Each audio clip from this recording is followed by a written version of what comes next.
السلام علیکم دوستو، کیسے ہیں آپ سب؟ میں ہوں عثمان نشاد اور آپ دیکھ رہے ہیں عثمان نشاد آفیشیل۔ آج پھر آپ کی خدمت میں بہت ہی پیاری سی ویڈیو لے کے حاضر ہوا ہوں، اور جو لوگ ہمارے چینل پر نئے آئے ہیں پلیز ہمارے چینل کو سبسکرائب کریں تاکہ ہم آپ کے لیے ایسے ہی اچھی اور اسلامی ویڈیو لے کے حاضر ہوتے رہیں۔ تو چلیے چلتے ہیں ویڈیو کی طرف۔ سلطان اپنے لشکر کے ساتھ جب حران شہر پہنچا تو حران کا حکمران ابن شاطی کسی قسم کی مزاحمت کرنے کی بجائے شہر سے نکلا اور اس نے بہترین انداز میں سلطان کا استقبال کیا۔ مورخین لکھتے ہیں کہ سلطان نے حران اور اس کے گرد و نواح کے شہروں کا والی ایک شخص محمد بن مسلم کو بنایا اور اپنی ایک بہن کی شادی بھی اس سے کر دی۔ حران کو فتح کرنے کے بعد سلطان نے عیسائیوں کے بڑے گڑھ الرحا کا رخ کیا۔ یہ جنگجو نصرانیوں کا بہت بڑا مرکز تھا۔ قسطنطنیہ تک جتنے جنگجو عیسائی پھیلے ہوئے تھے وہ یہاں جمع ہو چکے تھے تاکہ کسی بھی صورت الرحا سلطان ملک شاہ سلجوقی کے حملے کے باعث ان کے ہاتھوں سے نکل نہ جائے۔ سلطان اپنے لشکر کے ساتھ جب الرحا کے نواح میں پہنچا تو الرحا کا حکمران کلیپس ایک بہت بڑے لشکر کے ساتھ شہر سے نکلا تاکہ مسلمانوں کو شہر سے دور ہی روک سکے۔ سلطان جب اپنے لشکر کے ساتھ شہر کے قریب گیا تب کلیپس کی سرکردگی میں پرانی شرابیں پی کر مسندوں پر تکیے لگاتے ہوئے مطربوں کے طائفوں اور ناچنے گانے والی عورتوں سے راہ و رسم رکھنے والے سزا یافتہ یہودی بدماش اور بدعتی نصرانی پوری طاقت و قوت سے مسلمانوں پر حملہ آور ہوئے۔ الرحا شہر کے اطراف سے جو متبذل وغیرہ صحیح النسب اوباش حکومت کا جوہر اور آقاؤں کا تشدد عام کرنے کے لیے وہاں جمع ہو گئے تھے، وہ آگ اور تلوار کا طوفان بن کر مسلمانوں پر ٹوٹ پڑے۔ الرحا شہر میں خوبصورت کنیزوں کے برہنہ شانوں کے بوسے لینے والے جنونی دماغوں والے تال آزما فریبی اور غاصب تعصب کی خصوصیت بن کر مسلمانوں پر ٹوٹ پڑے، لیکن جنونی نصرانیوں کے یہ خوفناک حملے مسلمانوں کو کوئی نقصان نہ پہنچا سکے۔ چہرہ انسانیت کو روشنی عطا کرنے والے مجاہد، مصحف یزداں کی آیتوں کی حفاظت کرنے والے پاسبان، زہر پی کر اوروں کے لبوں کو امرت دینے والے سرفروش، یزداں کی کتاب کے محافظ، فخر یزداں جنگجو ابن آدم کا کمال اور مشیت کا راز بن کر نصرانیوں کے سامنے آئے تھے۔ نصرانیوں کے حملوں کو روک کر انہوں نے اپنے کام کی ابتدا اس طرح سے کی جیسے وہ ہفت آسمان کو اپنے سامنے سرنگوں کر دیں گے۔ پھر وہ اس طرح جوابی انداز میں حرکت میں آئے کہ نصرانیوں پر الرحا شہر کے باہر چشم فطرت کو حیران کر دینے والے طوفانوں کی تار کے حروف سرمد کو کھول دینے والے صداقتوں کے بحر، ہر سرکش و بالا کو ذلیل و پست کر دینے والے تلواروں کی جھنکار بحر جاہ پرست اور جنس زدہ کے رشتہ اتحاد اور قوت و جسارت کو پامال کر دینے والی قضا کی سنسنی خیزی کی طرح حملہ آور ہوئے۔ الرحا شہر کے باہر رن بری طرح گونج اٹھا تھا۔ نعروں کی للکار کے شور اور تکبیروں کی گہری بازگشت کی گونجوں میں مسلمانوں کے جذبوں اور ولولوں کو جلا عطا ہونے لگی تھی۔ صحاب ابدیت کے خوفناک سایوں کی طرح ہر شے پر اپنی جرت مندی کے سایوں کو استوار کرتے چلے گئے۔ ان کے حملوں سے ہر آنکھ نے دیکھا کہ اندھیرے کی تلخیوں کو نوید صبح کا پیغام ملنے لگا تھا۔ ہر لشکری، ہر مجاہد مستر و خونبار، حقائق آشنا اور آتش مزاج کی طرح صرف آگے بڑھنے کی دھن میں لگ گیا تھا۔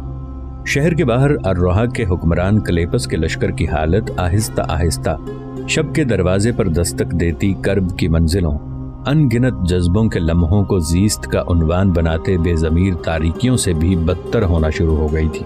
مسلمان مجاہد اور لشکری کے لیے ہر موڑ پر الجھن، ہر دوراہے پر صلیب، ہر قدم پر ٹھوکر ثابت ہو رہے تھے۔ کلیپس نے جب دیکھا کہ مسلمان حملہ آوروں کے سامنے ان کے لشکریوں میں بے حسی کی افیون ان کے ضمیر کو نشانہ بنانے لگی ہے، شکست و ہزیمت کی ذلت سے بے خبر ان کی رگوں میں خوف کا زہر اترنے لگا، تب ایک بار آخری کوشش کرتے ہوئے اس نے اپنے لشکریوں کو للکارا اور پوری طاقت اور قوت سے مسلمانوں پر حملہ آور ہونے کے لیے انہیں ترغیب دینے لگا۔ پرجوش الفاظ میں اپنے لشکریوں کو اس نے یہ خوف بھی دلایا کہ شکست کی صورت میں مسلمان انہیں لخت لخت کر کے رکھ دیں گے۔ کلیپس کے ان الفاظ کے جواب میں تھوڑی دیر کے لیے اس کے لشکری شکم گرستہ درندوں، تشنہ لب وحشیوں کی طرح مسلمانوں پر حملہ آور ہوئے اور جنگ کے پانسے کو انہوں نے پلٹنے کی پوری کوشش کی، لیکن ان کے مقدر، ان کی قسمت میں دور دور تک ناکامیوں کے سوا کچھ نہ تھا۔ گو انہوں نے اپنی پوری طاقت آزما لی تھی، لیکن مسلمانوں کو پیچھے ہٹانے میں وہ پھر بھی کامیاب نہ ہوئے تھے۔ اور جب ان کا یہ وقتی جذبہ بھی ٹھنڈا ہوا تب انہوں نے دیکھا کہ مسلمان لشکریوں نے اپنے حملوں میں اور زیادہ تیزی پیدا کر لی تھی۔ وہ شب کی درزوں میں جھانکتے سویرے اور مچلتے جوان خون کی طرح ان خیالات میں سیماب یا شعلے بن کر داخل ہونا شروع ہو گئے تھے۔ اب کلیپس کے لشکر کی حالت بڑی تیزی سے کارواں سے بچھڑے نگر نگر بھٹکتے برہنہ تن بے منزل مسافروں سے بھی بدتر ہونا شروع ہو گئی تھی، یہاں تک کہ کلیپس نے اندازہ لگا لیا کہ شکست اس کا مقدر بن رہی ہے، لہٰذا اس نے اپنے لشکر کو سمیٹا، شہر پناہ کے دروازے کی طرف بھاگا۔ شہر پناہ تک مسلمانوں نے کلیپس کے لشکر کا بے سوز سینوں تک کو جھلسا دینے والی وادی آگ کی خوفناک لپٹوں کی طرح تعاقب کیا، یہاں تک کہ شہر پناہ کے دروازے بند کر کے کلیپس محصور ہو گیا۔ سلطان نے اپنے لشکر کو شہر کے نواح میں 2 دن تک لگاتار سستانے اور آرام کرنے کا موقع فراہم کیا۔ اس دوران خود سلطان قیم الدولہ، ارسلان، بدران، برسق اور دیگر سالاروں نے ایک بہترین اہتمام کیا۔ اس اہتمام کے تحت وہ بڑی آسانی سے الرہا شہر کو فتح کرنے میں کامیاب ہو سکتے تھے۔ دراصل الرہا کا نصرانی حکمران کلیپس شہر میں محصور ہو جانے کے بعد مطمئن تھا۔ پہلے تو اس نے کوشش کی کہ شہر سے باہر مسلمانوں کو شکست دے کر مار بھگائے، جب وہ اس میں ناکام رہا تو شہر میں محصور ہو گیا۔ مطمئن وہ اس بنا پر تھا کہ الرہا شہر کی فصیل بڑی مضبوط اور انتہائی مستحکم، اس پر چڑھنا مشکل اور دشوار تھا۔ فصیل کے اوپر جگہ جگہ کئی تیر انداز کھڑے ہو کر فصیل کی طرف سے تیر چلا سکتے تھے اور بڑھنے والوں کو روک سکتے تھے۔ ان سارے انتظامات کی وجہ سے کلیپس کو امید تھی کہ اس کے محاصرہ کرنے کے بعد مسلمانوں کا سلطان ملک شاہ سلجوقی ناکام اور نامراد لوٹے گا، لیکن سلطان نے ایسے کسی رد عمل کا اظہار نہ کیا۔ وہ 2 دن جن میں اس نے اپنے لشکریوں کو آرام کرنے کا موقع فراہم کیا، وہاں وہ بیکار بھی نہیں بیٹھا۔ لشکر کے اندر بار بردار اور رسد کا سامان لے جانے کے لیے جو بڑے بڑے چھکڑے تھے، سلطان نے ان سے کام لیا۔ ان چھکڑوں کو بڑی بڑی توانا خچریں کھینچتی تھیں۔ سلطان نے ان چھکڑوں کے اندر یہ ترمیم کی کہ ان کے اندر شہر کی فصیل کی بلندی کا اندازہ کرتے ہوئے ان کے اندر لکڑی کے برج بنانا شروع کیے۔ یہ سارا کام لشکرگاہ کے جو خیمے تھے ان کی اوٹ میں کیا جانے لگا تھا تاکہ دشمن کی نگاہ سے محفوظ رہیں۔ الرہا شہر کے نواح میں درخت عام تھے جن کو کٹوا کر اس کام کے لیے استعمال کیا گیا۔ کئی چھکڑوں پر برج تعمیر کیے گئے جن کے لیے موٹی بھاری لکڑی استعمال کی گئی۔ اگر شہر کی فصیل کے اوپر سے پتھر پھینکے جاتے تو ان پر اثر انداز نہ ہوتے۔ یہ لکڑی کے بڑے چھت دار بنائے گئے تھے اور چھت کو مٹی کی لپائی سے محفوظ کر دیا گیا تھا تاکہ اگر ان پر اوپر سے آگ پھینکی جائے تو مٹی کی لپائی کی وجہ سے وہ محفوظ رہیں اور ان کو آگ نہ لگے۔ وہ برج مینارہ نما تھے جن کے اندر نچلے حصے میں بیک وقت کئی مسلح جوان بیٹھ سکتے تھے، اور پھر ان کے اندر سیڑھیاں تھیں جن کے ذریعے برجوں کے اندر بیٹھنے والے جوان اوپر چڑھ سکتے تھے۔ 2 دن تک جب مسلمانوں کی طرف سے کوئی حرکت نہ ہوئی تب کلیپس اپنی جگہ مطمئن ہو گیا کہ شاید مسلمانوں کا سلطان 2 دن آرام کرنے کے بعد واپس نیشا پور یا اصفہان کی طرف چلا جائے گا۔ انہیں خبر نہ ہوئی تھی کہ شہر کو فتح کرنے کے لیے سلطان بڑی تیزی سے اپنے انتظامات کو آخری شکل دے رہا ہے۔ یہاں تک کہ تیسرے روز عشاء کی نماز کے بعد سلطان نے سارے سالاروں کو اپنے خیموں میں طلب کیا۔ سب سالار جب اندر آ گئے تب سلطان نے انہیں مخاطب کر کے کہنا شروع کیا، رفیقان دیرینا، تم سب سے صلاح مشورہ کرنے کے بعد جو برج ہم نے تیار کرنا شروع کیے تھے وہ مکمل ہو چکے ہیں۔ اب انہیں حرکت میں لانے کا وقت آ گیا ہے۔ میں چاہتا ہوں کہ تم سب بھی آپس میں مشورہ کرنے کے بعد یہ فیصلہ کرو کہ فصیل کے اوپر کس نے چڑھنا ہے اور شہر پناہ کے دروازے پر کس نے انتظار کرنا ہے کہ شہر پناہ کا دروازہ کھلے اور باقی لشکر شہر کے اندر داخل ہو۔ سلطان کے ان الفاظ پر قیم الدولہ، ارسلان، برسق، بدران اور دیگر سالار آپس میں کچھ دیر مشورہ کرتے رہے۔